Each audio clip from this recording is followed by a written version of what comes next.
خاص اشرا آ رہا ہے جو اللہ کی اطاعت اور عبادت کا خاص موسم ہے، اشرا ذی الحجہ، جو اللہ کی عبادت اور اطاعت کا خاص موسم ہے۔ بس اوقات اللہ رب العزت اپنے بندوں کو نوازنے کے بہانے ڈھونڈتے کہ تھوڑے وقت میں زیادہ پا لیں، تھوڑے وقت میں زیادہ پا لیں۔ تو یہ عشرہ ذی الحجہ جو یکم ذی الحجہ سے شروع ہوتا ہے اور 10 ذی الحجہ تک رہتا ہے،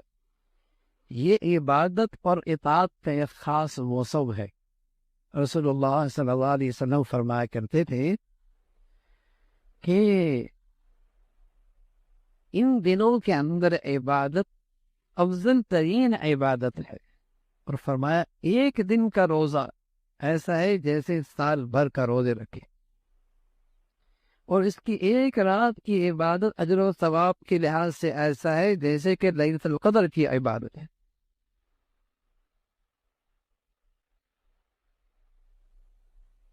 اس کے ایک دن کی عبادت روزہ ایسا جیسے ایک سال کے روزے کے برابر،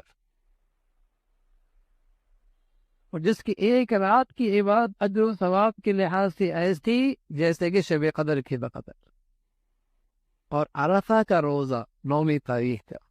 اس کے بدولت اللہ ایک سال پہلے کے اور ایک سال بعد کے تمام صغیرہ گناہوں کو معاف فرمائے۔ یہ خاص موسم ہے عبادت کا۔ اس میں کچھ مسلمان ایسے ہیں جو اس موسم کی ایک خاص عبادت انجام دیتے ہیں جو صرف اسی موسم میں ادا ہوتی ہے، اور وہ حج کی عبادت ہے۔ حج کی عبادت ہے، اور اس حج کی عبادت میں وہ خوشبو بھی نہیں لگاتے، وہ سلا ہوا کپڑا بھی نہیں پہنتے، وہ بال بھی نہیں کاٹتے، وہ ناخن بھی نہیں کاٹتے۔ تو حضور علیہ الصلوۃ والسلام نے فرمایا کہ اللہ رب العزت کی ان پر ایک خاص بارش ہوتی ہے رحمت کی، لیکن جو دور دراز مسلمان رہتے ہیں،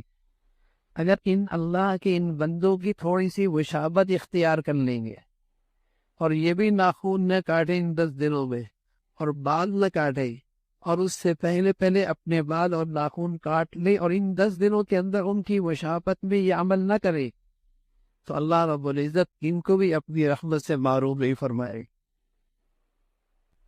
کہ پہلے سے اہتمام کر لیا، بال کٹوا لیے، ناخن کٹوا لیے۔ تو وہ جو اللہ کے دربار میں حاضر ہونے والے مسلمان ہیں، ان سے تھوڑی سی مشابہت اختیار ہو گئی، تو اللہ بہانے ڈھونڈتا ہے اپنے بندوں کو نوازنے کے، بہانے ڈھونڈتا ہے۔ اس موسم کی قدر کرو، عبادت میں اضافہ دکھاؤ، اللہ کو شوق دکھاؤ، عبادت کا رغبت دکھاؤ کہ واقعی ہی ہم عبادت اور طاعت کے شوقین ہیں، ہمیں آخرت کی فکر ہے، زندگی کے مقصد سے ہمیں لگاؤ ہے۔ اس موسم میں دکھاؤ، اپنے بچوں کو بھی، اپنی عورتوں کو بھی، گھروں کے اندر ماحول بنے عبادات کا۔ اللہ رب العزت بھائی مجھے بھی اور آپ کو بھی جو کچھ کہا سنا عمل کے توفیق نصیب فرما دے۔